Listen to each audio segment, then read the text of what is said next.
So you're like a gamer, right? Oh yeah, me? Yeah, I've definitely played some games. Definitely. Okay, and what games do you play? Oh, Animal Jam. Well, that doesn't count, you don't even use a controller and stuff. Alright, give me a minute. So, a couple of days ago, I posted this TikTok basically displaying how I was playing Animal Jam with a PS4 controller. And naturally, a lot of people were curious as to how I did it. And it's a lot more simple than you might have thought. I use this program called WASD, which basically just allowed me to map my keyboard inputs to my PS4 controller.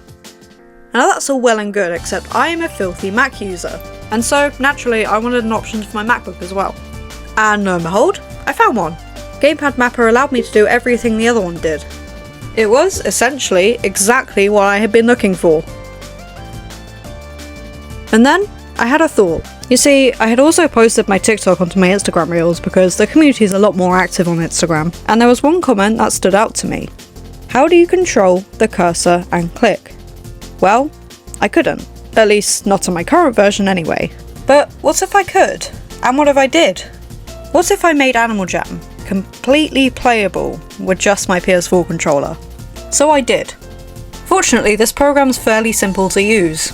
With your controller hooked up, you just press whichever direction on the joystick, and then press the key you want to map that movement to. What I'm doing here is remapping the arrow keys to the left joystick, which is essentially exactly what I did with the other one.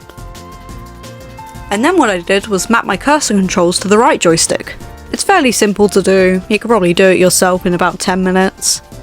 You can also map other buttons to different keys as well. I personally mapped the R1 key to the left click, and L1 to the right click. Just because that's how I prefer to do it. You can change it if you want if you end up doing this. You can see I've already got two configurations here because I tested it out before recording this, but they're both the same, except for the mouse speed, which I do 100% recommend slowing down a tiny bit, just to make it a little bit more manageable. I'm not going to go over everything because it's more or less just doing the same thing over and over, but I will answer the question that everyone has been asking me. Can you play Forgotten Desert with a controller? First of all, I'd like to apologise for the god-awful quality of my camera. I'm in a bit of a tough situation at the minute, so I had to use my phone camera, but as you can see here, I have the controller, and I'm playing the Forgotten Desert. It works. It definitely works.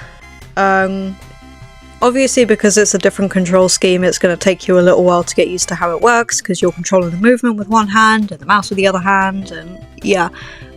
But I can say, with 100% confidence, yes, you can play the Forgotten Desert with a controller. Hey, what do you think the chances are that I get a spike with this?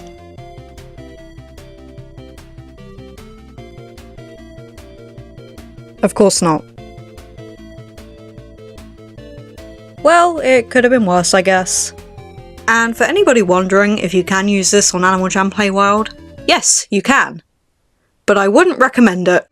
Because the joystick's mapped to the arrow keys, you don't really have any control over how fast you're going, so unless you like erratic and uncontrollable movement, I would suggest staying with the original controls for this one. But thank you very much for watching.